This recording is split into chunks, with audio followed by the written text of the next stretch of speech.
C'est un combat que vous menez parfois seul, Philippe, peut-être trop seul, que vous menez aussi avec des soignants, des médecins, des Français aussi, mais à qui on tend rarement le micro, des Français qui veulent protéger la vie. Et dans l'indifférence médiatique et politique, l'ordre des médecins alerte.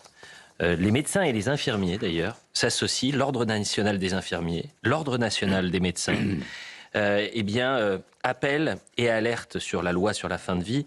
Et je voudrais juste vous citer cette phrase. L'ordre national des médecins et l'ordre national des infirmiers le réaffirment avec force. La priorité absolue doit être la mise en œuvre d'une véritable politique nationale de soins palliatifs. C'est vrai qu'on entend peu ce message-là dans la presse dite mainstream, en bon français. Homme de culture française que vous êtes. Alors j'ai lu cette lettre, et cette lettre, elle dit le médecin n'est pas là pour tuer, en gros. Et elle dit, si jamais vous votez ce texte, il y a le problème de la clause de conscience, il y a le problème du délit d'entrave, etc. En fait, en lisant cette lettre, je me suis dit, les larmes aux yeux, ah, enfin, l'ordre des médecins se lève. Mais c'est un peu, vous connaissez bien la vie militaire, comme moi, c'est un peu la maison des dernières cartouches de Bazeille. C'est pour l'honneur, puisque de toute façon, c'est le 24 février que ça va être voté, et que tout le monde s'écrase. Et que les gens font joujou moumoute avec les élections, les uns cherchent un picotin de popularité, et les autres font tout pour taire ce débat. En fait, ce qui va nous arriver, c'est quelque chose qui arrive tous les 10 siècles, à peu près. La dernière fois que c'est arrivé, c'est la chute de l'Empire romain. C'est-à-dire la rupture anthropologique avec les Grecs. Donc ce qui va nous arriver, c'est terrible. L'insouciance, d'abord. L'insouciance, la désinvolture de toutes les autorités, en fait. La démission totale de toutes les autorités politiques, métapolitiques, culturelles, spirituelles, morales, etc. L'affaissement. Une société qui s'écroule sur elle-même. Alors qu'il s'agit d'un renversement anthropologique majeur. Parce que c'est le lien sacré entre le soignant et le soigné. Et ce que je disais à mon petit-fils hier soir, je lui dis, tu te rends compte, moi, j'ai l'âge que j'ai, un jour, vous allez me ramasser et donc je serai dans une chambre en face d'une blouse blanche. Mais j'aurai plus confiance. Pourquoi ? Parce que le soignant qui va arriver, il aura 2 poches pleines. Et je me dirais, je suis condamné à quelle poche ? Dans une poche, il y aura des calmants, dans l'autre poche, il y aura une injection létale. Et donc, en d'autres termes, on va vers la mort administrée. C'est inouï dans l'histoire des hommes. Ce renversement anthropologique, c'est l'idée que, pour la première fois dans l'histoire de l'humanité, je pèse mes mots, l'eugénisme va triompher sous le pavillon de complaisance de la médecine.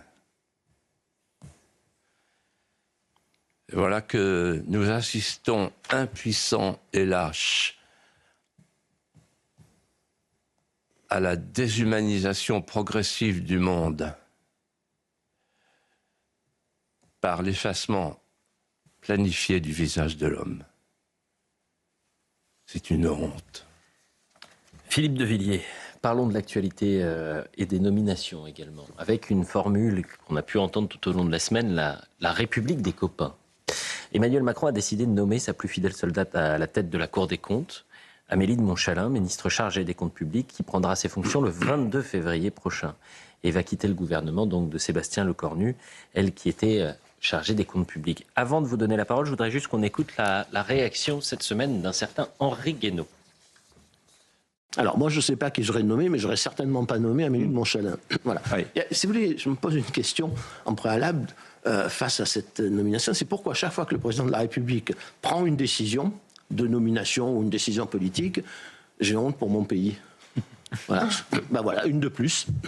Une de plus. Un jour, un sketch. On n'a jamais vu ça. C'est pas parce que le président de la République peut nommer n'importe qui qu'il peut se donner le droit de nommer quelqu'un de 40 ans à la tête de la Cour des comptes.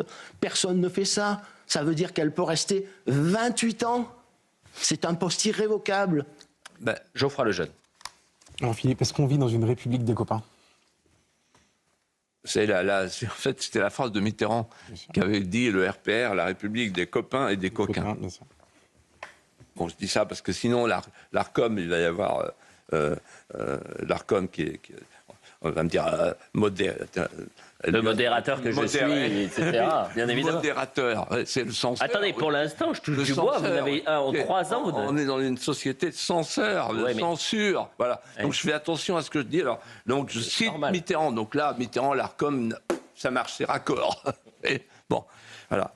Alors, en fait, Amélie de Montchalin, d'abord, je vais vous dire ce que je pense. Je suis en plein accord avec Henri Guénaud, qui est un homme extrêmement brillant, et est un homme d'État, Henri Guénaud, c'est pas n'importe qui. Bon. D'abord, c'est une nomination endogame. En fait, la tribu nomme la tribu. C'est un Young Global Leader. Oui. Elle s'appelait Marie-Amélie de Montchalin. Je sais parce que je l'ai reçue au Puy du Fou, j'ai vu son nom. Elle a ôté Marie parce que c'est cool. Amélie, c'est cool.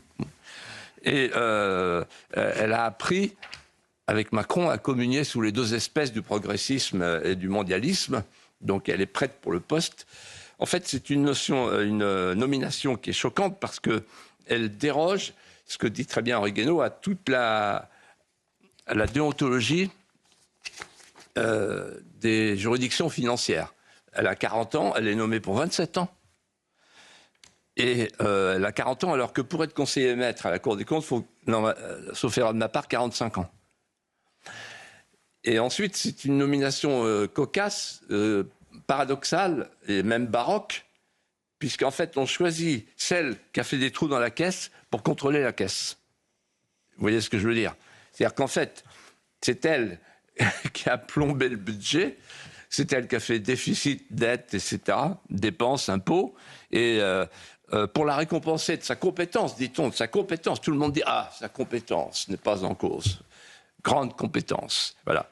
Effectivement, elle a la compétence du commandant du Titanic qu'on rappelle pour commander un autre bateau après avoir coulé le Titanic. Extraordinaire.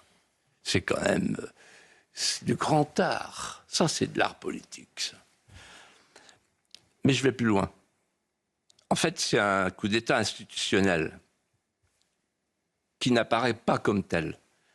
Parce que derrière le coup tactique, recaser les gens comme Castin à l'aéroport de Marseille, comme Clément Beaune avec le plan, comme Séjourné, le fameux Séjourné, comme commissaire à Bruxelles, etc. Ce que tous les gouvernements ont fait, en fait. Il y a une volonté stratégique de verrouiller le système pour pouvoir continuer à appliquer le principe sur lequel ils sont, les mondialistes, les multiculturalistes, les macronistes, c'est-à-dire, en fait, faire de la France un laboratoire planétaire du paradis diversitaire. Et moi, ce qui m'inquiète, à l'orée de l'alternance qui vient, la grande alternance, c'est que, en fait, l'alternance va buter sur 3 féodalités. Le système médiatique, incroyable, mainstream, vous parliez de mainstream, le système médiatique, bon. Donc il va falloir braver le système médiatique, qui osera. Deuxièmement, deuxième féodalité, les cours suprêmes, parce que là, les gens qui sont nommés dans les cours suprêmes, Cour des comptes, Cour de cassation, Conseil d'État, c'est bouclé. Et troisièmement, l'état profond. Ça, c'est le plus important, que personne ne voit. L'état profond et le super-état profond. C'est-à-dire l'état profond à Paris, en endogamie avec le super-État profond à Bruxelles. Et donc, il faudra beaucoup de courage pour accepter l'impopularité face à ces 3 États profonds. Parce que là, ce que fait Macron dans les derniers mois, avec ses amis, la Macronie, ils sont en train de conforter les 2 États profonds, le super-État profond et l'État profond. Philippe de Villiers, il nous reste un peu plus de 8 minutes. J'aurais aimé vous faire écouter, mais je ne l'ai pas encore, c'était il y a quelques instants, un certain Emmanuel Macron à propos de l'Europe. Vous savez qu'il est à la conférence de Munich. Ah, on y va. Bah oui, on y va, mais on ne va pas l'entendre. En revanche, je vais vous le citer, Emmanuel Macron, puisqu'il indirectement répond 1 an, quasiment jour pour jour, après l'attaque de J.D. Vance. Emmanuel Macron appelle à prendre l'Europe en exemple plutôt qu'à la critiquer. L'Europe a été vilipendée comme une construction vieillissante, lente et fragmentée, reléguée par l'histoire, comme une économie surréglementée et apathique qui se détournerait de l'innovation, et plus curieusement encore, dans certains milieux, comme un continent répressif, etc., etc. Et aujourd'hui, ce concept désuet est encombrant, et il appelle justement à prendre l'Europe en exemple plutôt que la critiquer. Vous voulez justement nous parler de l'effacement civilisationnel de l'Europe, Philippe de Villiers. Oui, parce que en fait, j'ai été stupéfait la semaine dernière par une décision que j'ai vérifiée, avec vous d'ailleurs. On a vérifié ensemble. L'Agence européenne de l'asile a recommandé d'accueillir en Europe plutôt des réfugiés terroristes de Daesh que des chrétiens d'Irak ou de Syrie. Et il se trouve, coïncidence, je rencontre Véronique Besse, députée de la Vendée, une personne estimable, très estimée en Vendée, une personnalité très connue, et pleine de générosité, qui est partie avec 2 autres députés au nom du groupe d'études des chrétiens d'Orient pour avoir le cœur net de ce qui se passe en Irak. Et elle m'a dit, les larmes aux yeux, c'est terrible ce qu'on a vu et c'est terrible ce qu'on a entendu. Ce qu'on a vu, c'est qu'ils étaient 2 500 000, ils sont maintenant 200 000 en Irak. Les chrétiens d'Orient sont en train de disparaître. Et elle m'a dit, voilà ce qu'ils nous ont dit, vous nous avez abandonnés. Et en fait, vous avez abandonné votre tréfonds, votre patrimoine, votre filiation. Et ça m'a fait réfléchir et je me suis dit, au fond, j'ai pensé à J.D. Vance qui avait parlé d'effacement civilisationnel et je me suis dit, quand une civilisation ne sait plus d'où elle vient, elle ne sait plus où elle va. Et c'est l'Europe d'aujourd'hui. Et ce que je vous propose là en quelques instants, c'est en fait de remonter dans le temps et d'arriver jusqu'à aujourd'hui, et voir ce qui s'est passé. Parce que la question que je me suis dit, c'est comment on est passé de la préférence chrétienne à la préférence islamique. Tous nos dirigeants. Quasiment sans exception. Il y a ceux qui proclament et ceux qui consentent. Alors d'abord, il faut comprendre que ce qui a précédé l'Europe d'aujourd'hui, c'est l'Europe chrétienne, qui l'a nourrie, qui l'a épanouie, qui l'a fait vivre. Et cette Europe chrétienne, en fait, elle a développé des vertus, des racines, qui sont devenues des murs porteurs. Je vous donne un exemple. Septime Sévère raconte la vie de Martin de Tours, et ça devient la vie de Martin de Tours qui fait le tour de l'Europe. Et en fait, c'est l'Europe de la miséricorde, la première Europe, l'Europe fondatrice, l'Europe de la compassion pour les plus petits. C'est ce que vous avez fait aux plus petits d'entre vous, c'est à moi que vous l'avez fait. Donc en fait, c'est une leçon qui vaut encore pour aujourd'hui. Premier mur porteur, l'Europe de la miséricorde. Ensuite, on a l'Europe de la personne qui va inspirer les révolutionnaires en 89 avec la Déclaration des droits de l'homme, sauf que les droits de l'homme, ça devient l'individu. L'Europe de la personne, c'est le moine Alcuin, c'est la chrétienté latine, c'est la Christianitas, c'est l'Europe médiévale. Et après, on a l'Europe augustinienne, l'Europe des 2 cités, la cité terrestre, la cité céleste. C'est l'Europe de la laïcité. C'est en fait cette Europe-là qu'invente la laïcité, c'est-à-dire l'irradiation entre le temporel et le spirituel. L'Europe des 2 luminaires de 1904. Puis ensuite, il y a l'Europe bénédictine, Ora et Labora, la fécondation de la glèbe par l'horizon. Puis ensuite, il y a l'Europe thomiste, très important, la guerre juste. La légitime défense. Ça. Puis après, il y a l'Europe des cathédrales, la déclinaison de la pierre et de la métaphysique, etc., etc. Et alors, quand il y a le traité de Rome, ça c'est une chose dont j'ai souvent parlé avec l'un des rédacteurs du traité de Rome, Jean-François Degnaud, qui m'a dit, c'est bizarre, parce que le traité de Rome a été fait par des démocrates chrétiens, et la construction européenne, bien avant le traité de Rome, au lieu de faire l'Europe de la culture, ils ont fait l'Europe du charbon et de l'acier. Les démocrates chrétiens. C'est-à-dire qu'en fait, ils ont fait une Europe du marché, loin de toute idée de racines culturelles. Et ça a donné ce que ça devait donner, le traité de Maastricht. Le traité de Maastricht, en fait, c'est le cercle de la raison. Réfléchissez, le cercle de la raison, ça veut dire que c'est plus le cercle de la foi. On s'éloigne des racines. C'est-à-dire qu'en fait, le bien-être cosmique va se substituer aux passions nationales mortifères. C'est pas moi qui parle comme ça, c'est eux. Et en fait, c'est une Europe saint-simonienne qui tente le coup suivant, qui a réussi. Il faut, plutôt que le gouvernement des hommes, l'administration des choses, pour qu'un jour les choses décident à la place des hommes. L'Europe saint-simonienne, l'Europe de Saint-Simon. L'Europe qui est souhaitée, quand je suis à l'ENA, c'est vous serez des ingénieurs sociaux. Ah oui, on les voit, les ingénieurs sociaux de l'État profond dont je parlais il y a un instant. Et enfin, 2004, le traité constitutionnel. Et là, il y a deux novations majeures. Vous voyez, on prolonge, on sédimente. Mais il y a une continuité. La première novation majeure, c'est pas question de mettre les racines chrétiennes. J'ai eu une conversation en mars 2003 avec Jacques Chirac qui m'a dit « Les racines de l'Europe sont autant musulmanes que chrétiennes ». Là, je suis tombé de ma chaise. J'ai dit « Vous plaisantez ?» Comme il dit « Oui ». Bon, voilà. Et deuxièmement, au lieu de faire l'Europe de l'Atlantique à l'Oural, l'Europe du général de Gaulle, on fait l'Europe de l'Atlantique à l'Aral, puisqu'on fait signer Erdogan. Le projet de constitution européenne, c'était prévu pour ça. Et c'est d'ailleurs Nicolas Sarkozy qui empêchera la Turquie de rentrer dans l'Europe, sinon la Turquie entrait dans l'Europe.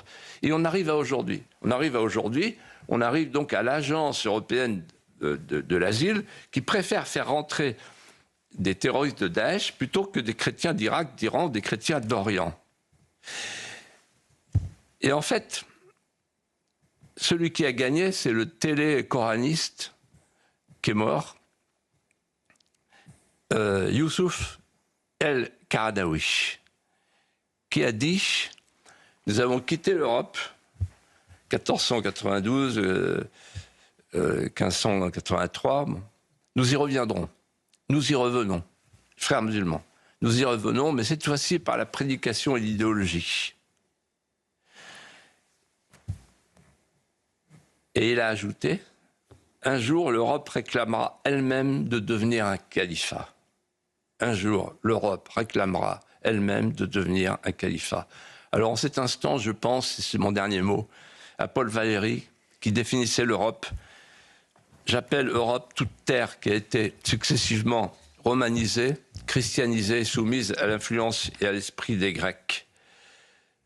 Et en fait, il se pose la question suivante, Paul Valéry. Est-ce que c'est simplement un cap géographique de l'Asie? Si ce n'est que cela, elle mourra.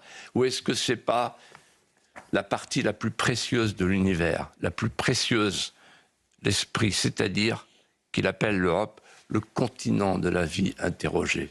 Et moi, j'interroge l'Europe, je dis « Europe, qu'es-tu devenue? Europe, qu'es-tu devenue ?» Parce que toutes les sociétés obéissent à la même loi, je vous l'ai déjà dit. Quand elles ont cessé de vivre de leur raison d'être et que l'idée qui les a fait naître leur est devenue comme insupportable, en tout cas étrangère, elles se démolissent de leurs propres mains.